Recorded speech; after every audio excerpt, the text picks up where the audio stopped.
good to see you. Is that true? Good morning.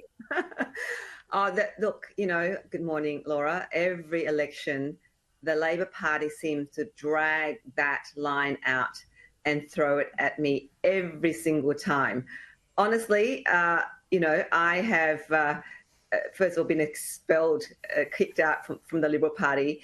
My values is around, families here representing my community. I'm not going to go into, a vote for Dai Le's, a vote for Dutton. Now, look, I'm not going to let them run with that line. But can I pick on the point with what Jason just mentioned about an excellent candidate for Fowler for Labor? Now, the issue is around her being a former staffer of an MP and accessing funding, a grant, community grant funding. That should be for community groups, right? So my question to Jason Clare and to Anthony Albanese and the Labor Party members is that would they allow their staffer to apply for the community grants? It's called the Stronger Communities Grant, which is for community groups, not-for-profit, who need to build a ramp for disability, a kitchen sink for their not-for-profit organisation. Now, this happened when she was working for the former member of Fowler.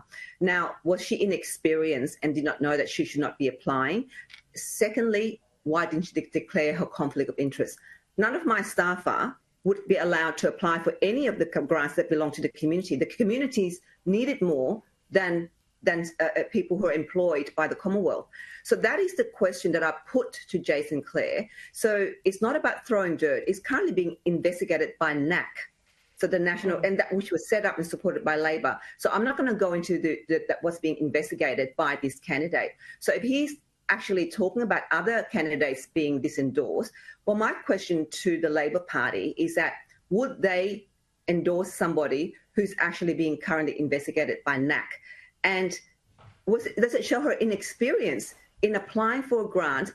Sure, it's her not-for-profit organisation, but that not-for-profit organisation actually also, my understanding is that charged the migrants out here to do the cooking classes. So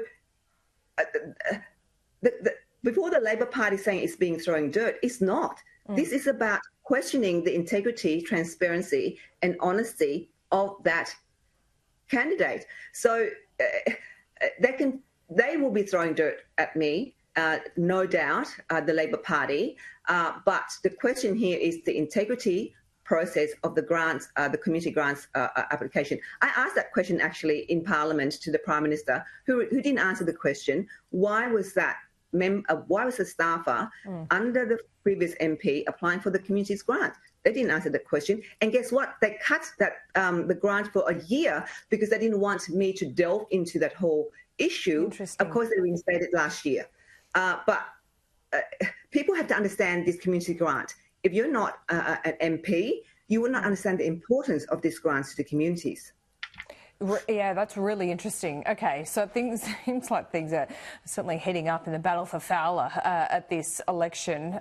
So is there a lot of bad blood between you and the candidate, or is it just kind of at a higher level? Because I think you called her an excellent candidate before, did you? Well, yeah, look, she's out there.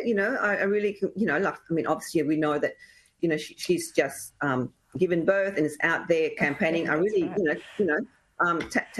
take my hat off to her. Continue campaigning as we all are.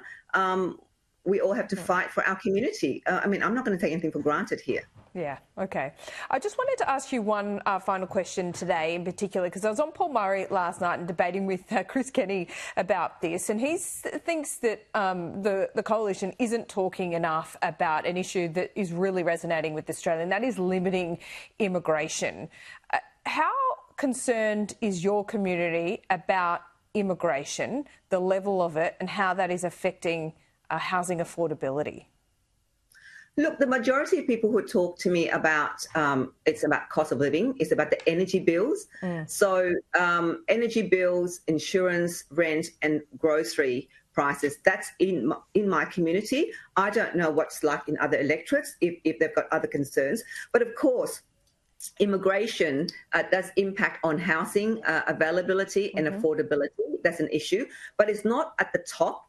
The people who have come to talk to me is about their bills, how do they pay their bills, domestic violence, women, needing, access to homes, access to emergency accommodation, and, grocery, food. People are really struggling to put food on the table and are very, struggling with paying their bills. So those are the things that our ordinary working Australians are talking to me about. And it's really hard for me, because I'm thinking, how can I assist them more, and in terms of their bills? And that's the priorities of a lot in people's minds. Yeah, absolutely. Okay, Dai Le, good to check in with you. We'll see you. Let's talk next week. I like it. We'll see you soon. See you. Bye. We've got some breaking news from